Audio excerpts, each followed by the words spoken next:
So, to begin with then, how did you get involved with Forsaken? Well, my first two books were released on Booktrope. Yeah.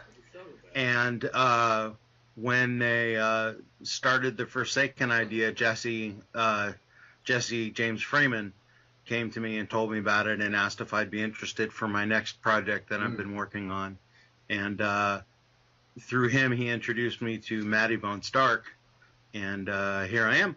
Yeah. And can you tell me a bit about that project then? The new project is a book called The Idea of North. Right. That's almost done. It's out to readers right now. I've been every Thursday, in fact today, I've been posting little snippets from the book on my website. Okay. To just as a preview for people who might be interested in it. And I'm pretty excited about it. I still have some work to do. It should be done hopefully in the next month or two. And then we're shooting for an October release, which is good for horror. So yeah, true. Yeah, it is, isn't it? Brilliant. So obviously this is your first release through Forsaken, but can you tell us a bit about the books you've already got out through Booktrope? Yeah, my first book was called The Key to Everything, and that came out about 3 years ago. Mm-hmm. And my second was a small collection of some short stories called A Chorus of Wolves, and that came out about 2 years ago. And they've both done, I'm excited about both of them. They've both done really well at the shows I've taken them to, as well as online through Booktrope. And I'm pretty excited about them. Hopefully readers that will continue with the new stuff I'm doing, and working on the new stuff, hopefully trying to keep them interested. Yeah. Well, it sounds like you're about due a release as well, so yeah, you must be excited about the new one coming out. Yeah, I'm itching to get it out there. In terms of sort of promoting that, what plans have you got to get the word out? We're just starting on figuring that out. I would imagine we're probably going to do some blog tours. I know here in Portland, there's a bunch of book shows I'm going to be doing, and some local bookstores I'd like to get involved with. I'm actually going to be at the Barnes and Noble in southeastern Rhode Island in June of old books, and I'm hoping we'll be able to do some stuff like that with the new one as well. You froze there. Yeah, so did you. I think we might. Can you hear me? Yeah, we might just have to soldier on through it, and I'll try and fix what I can in editing. Okay. What was it about the Booktrope model that first kind of attracted you to it? Well, I've known Catherine Sears for a while. I hadn't talked to her in a long time, but she approached, we connected with each other about it, and it just seemed really exciting to get the team model in producing and releasing the book, where people have more of an impetus to continue promoting the work even after their particular work is done. Like the cover artist is still gonna share in the profits of the book, so it behooves him to continue promoting it. Yeah, it's more of an investment, isn't it, as well, rather than just a one-off project sort of, here you go, that's out the door, forget about it.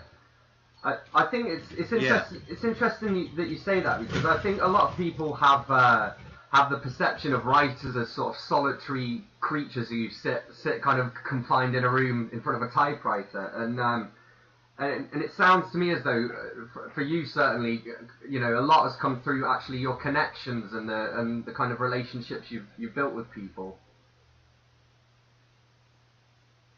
Would you say that's kind of a? I mean, when the actual writing, absolutely. When the actual writing is occurring, it definitely is a very solitary activity.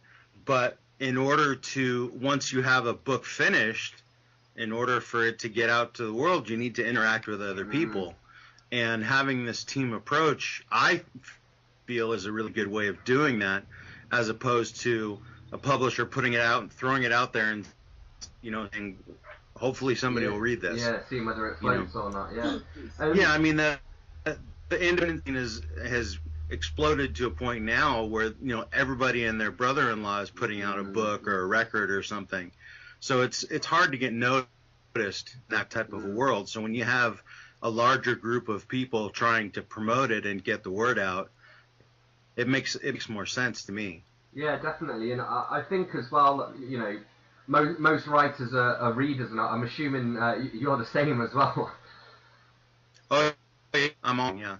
So what kind of stuff do you like to read? I read everything, but I really like to read thriller and horror primarily. I like to read the bizarro stuff. I think that's fun and weird and crazy. Actually, my favorite author is a British author named Michael Marshall, or Michael Marshall Smith. He's done a lot of screenplays and stuff like that, but some of his books have really influenced me a lot. The Strawman trilogy in particular. Another author I really like, Mark Danielewski, who wrote House of Leaves and Only Revolutions. More experimental type of stuff, not the traditional literature, more 21st century type of stuff, and so that really interests me a lot. Just the experimentation with with telling stories in different ways is interesting. I mean, it has to be a good story first of all, no matter what, but finding new ways to tell it is interesting as well. And like making. Go ahead. I'm sorry. I was just going to say. I mean, is that something that you've ever tried to do yourself, or something that you'd like to do? What kind of experimental stuff have you sort of tried? I try to create an atmosphere more than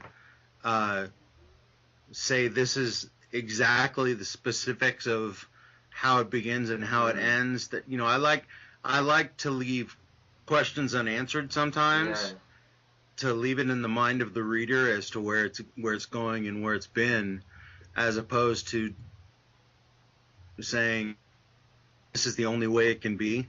So each reader gets their own impact from the story. Yeah, that makes sense. I find I like books and movies and television shows that kind of a little bit. And I've seen through my reviews that pisses a lot of people off, but it also, to a certain degree, I can't really care about that. I have to tell the story the way I want to tell it. Yeah, I think that's fair enough, and especially because you'll have people the other end who are like yourself who like that kind of thing. I suppose readers in general probably fall into one of the two categories where they like it all spelled out or not. Exactly. So, and talking about books, actually, one question I ask everyone: what was the last book that you read, and what did you think of it? The last book I read was by Jeremy Robert Johnson. It's called Skullcrack City, and it's unbelievable. He is hands down one of my favorite authors. He's a bizarro author. It's his first novel. He's primarily done short stories up until now, and it's just an amazing book. Totally mind-warping. It's like you're reading the book and you feel like you're interested or something. It's really visceral and amazing the way he creates a different world. And speaking of short stories, so you mentioned obviously you've written sort of a full-length novel and a collection of short stories. So which was the most fun to work with?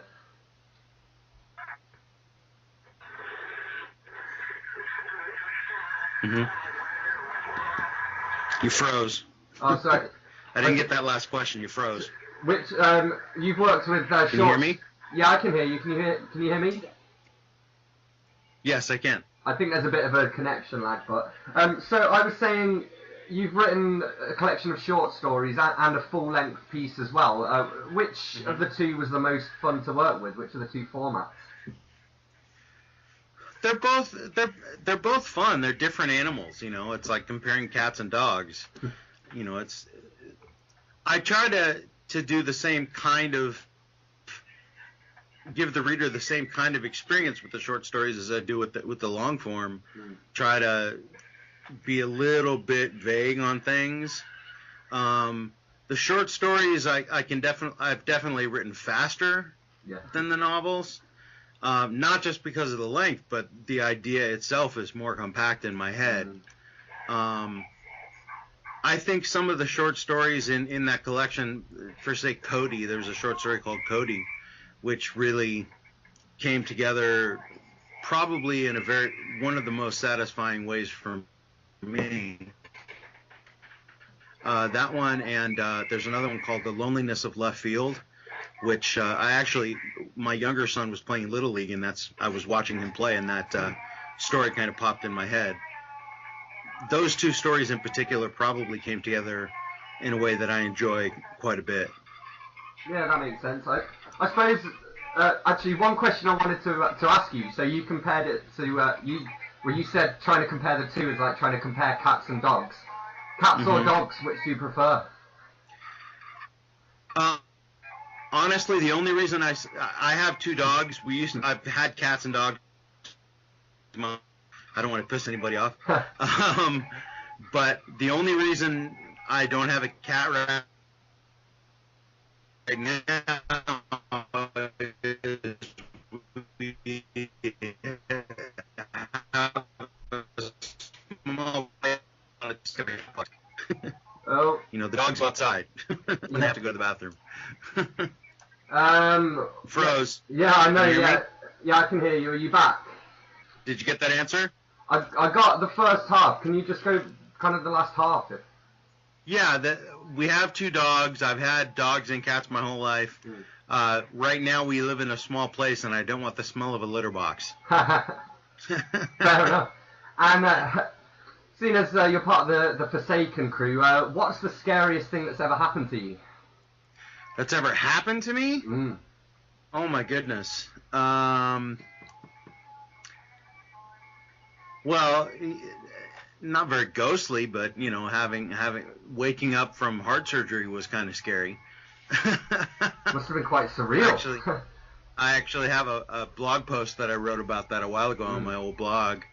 That was scary. As far as supernatural is concerned, when I was about 9 years old, both of my grandmothers passed away in the same year, and I remember distinctly waking up in my bed in the middle of the night and looking across the room, and my grandma, one of my grandmas, was sitting on my dresser, but she was like this big. She was tiny, and she just looked at me. She said, "It's okay. I'm just taking care of you. Go to sleep."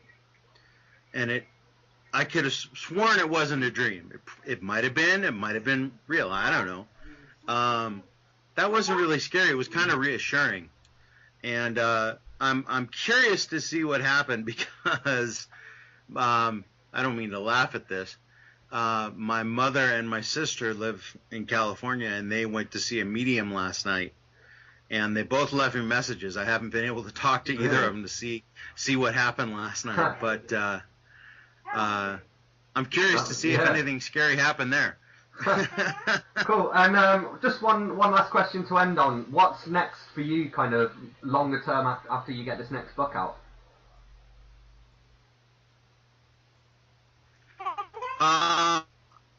After the idea of North comes out, I'm certainly going to be working on promoting that. That's going to be my primary goal. But after that, I have a new. It's not necessarily a typical series, but I'm plotting out a series in my head where it all kind of takes place. All the stories take place in the same location, and that's what makes it a series. They don't necessarily follow as like 1 book, 2, 3, 4, 5. They won't necessarily need to be read in order, but they're all going to take place in the same place, and they're going to interweave in interesting ways. Cool. So I'm excited about that, and curious to see what kind of scary stuff I can make happen there. Yeah. Cool. Brilliant. Yeah, I think that's all.